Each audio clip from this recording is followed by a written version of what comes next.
Have you ever looked back at a past relationship and wondered what went wrong? You're not alone.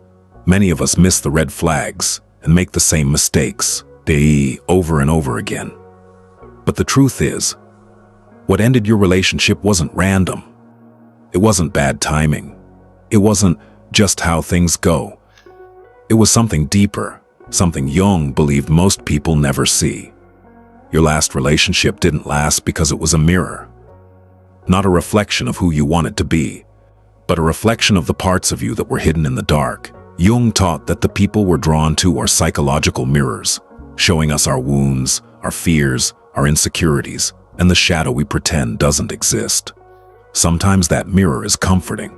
Sometimes it's painful, but it's always revealing. Your last relationship cracked the mirror a little too far, and what it exposed was something you weren't ready to confront. Before the relationship began, before the first conversation, before the first spark, your wounds made the choice for you. If you carried abandonment wounds, you attracted someone emotionally distant. If you carried rejection wounds, you attracted someone inconsistent. If you carried worthiness wounds, you attracted someone who validated your fears instead of your value. Your wounds weren't healed, so your patterns weren't either, and relationships built on old wounds collapse the moment real intimacy begins. The breakup wasn't the failure.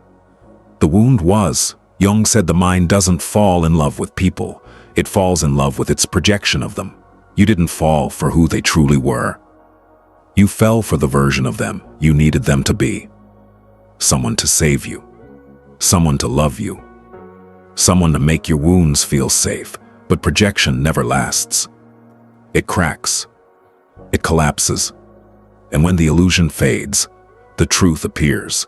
Your last relationship didn't last because the illusion didn't last, and the real person no longer matched the fantasy your mind created. Every relationship is not a meeting of two people.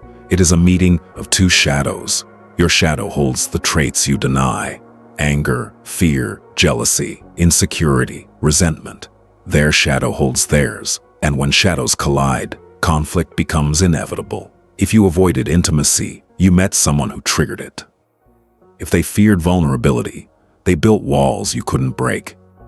Your breakup wasn't a battle of personalities. It was a battle of shadows neither of you knew how to face. Here's the truth most people never consider. Your last relationship ended because you outgrew the version of yourself who chose it. Growth changes what you tolerate.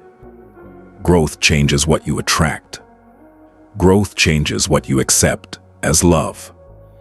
When you stopped accepting breadcrumbs, the person who offered them disappeared. When you stopped trying to rescue people, those who needed saving drifted away. When you healed the wound, the person attached to that wound could no longer stay. Ending the relationship wasn't a failure, it was an evolution. Your last relationship ended because it served its purpose. It came to teach you the lesson you needed. It came to show you the pattern you've repeated for years. It came to reveal your unhealed wounds. It came to expose your projections. It came to bring your shadow to the surface. It ended because that chapter of your life couldn't take you where you're meant to go next. Some people aren't meant to stay. They're meant to awaken you. Jung famously said, "Until you make the unconscious conscious, it will direct your life, and you will call it fate." But you're not unconscious anymore. You're not blind to the patterns anymore, and you don't need to repeat the same story ever again. Your last relationship didn't break you. It broke the version of you that couldn't grow. If this helped you understand yourself deeper, subscribe. There's more truth to uncover.